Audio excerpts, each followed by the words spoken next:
पुण्यश्लोक अहिल्यादेवी होळकर जल व्यवस्थापन कृती पंधरवडा 2026 अंतर्गत जायकवाडी पाटबंधारे विभाग क्रमांक 5 छत्रपती संभाजीनगर यांच्या पुढाकारानं सोमवारी सकाळी 10:30 वाजता आमदार प्रशांत बंब यांच्या हस्ते श्री तीर्थक्षेत्र सिद्धेश्वर मंदिर कायगाव टोका इथं गोदावरी जलकलश पूजन करण्यात आले।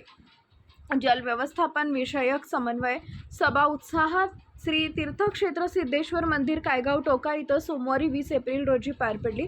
ग्रामीण भागात जल साक्षरता वाढवण्यासोबतच महिलांना जल व्यवस्थापन प्रक्रियेत सहभागी करून घेण्याचा महत्त्वपूर्ण संदेश या कार्यक्रमातून देण्यात आला। या सभेच्या अध्यक्षस्थानी कार्यकारी अभियंता उमेश वानखेडे, उपविभागीय अभियंता विठ्ठल गावंडे, उपविभागीय अधिकारी कमलाकर पवार, सहाय्यक अभियंता श्रेणी 2 सचिन सोनकांबळे, शाखा अभियंता निलेश मरापे यांच्या पुढाकारानं या उपक्रमाचं यशस्वी आयोजन करण्यात आले। या कार्यक्रमात मार्गदर्शन करताना आमदार प्रशांत बंब यांनी जलसंधारण, पाण्याचा सुयोग्य वापर आणि शाश्वत जल व्यवस्थापन याचे महत्त्व अधोरेखित केले।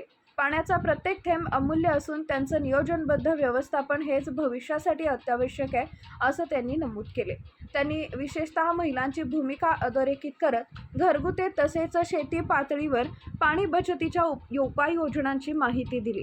कार्यक्रमास आमदार प्रशांत बंब, तालुका अध्यक्ष रवी चव्हाण, भाजपचे शहर अध्यक्ष मारुती खैरे, माजी नगरसेवक प्रदीप पाटील, भाग्येश गंगवाल, राजेंद्र राठोड, नगरसेवक राकेश कळसकर, आनंद पाटील, कृष्णकांत व्यवहारे, डॉक्टर आबासाहेब शिरसाट, जाफर शेख, राजू मोरे, दीपक साळवे, अयाज अहमद, बळीराम खताळ, अरुण लांडे, अतर जहुरी, भारत पाटील, अतुल रासकर, संदीप बोजवारे यांच्यासह सर्व पदाधिकारी व ग्रामस्थ मोठ्या संख्येनं उपस्थित होते।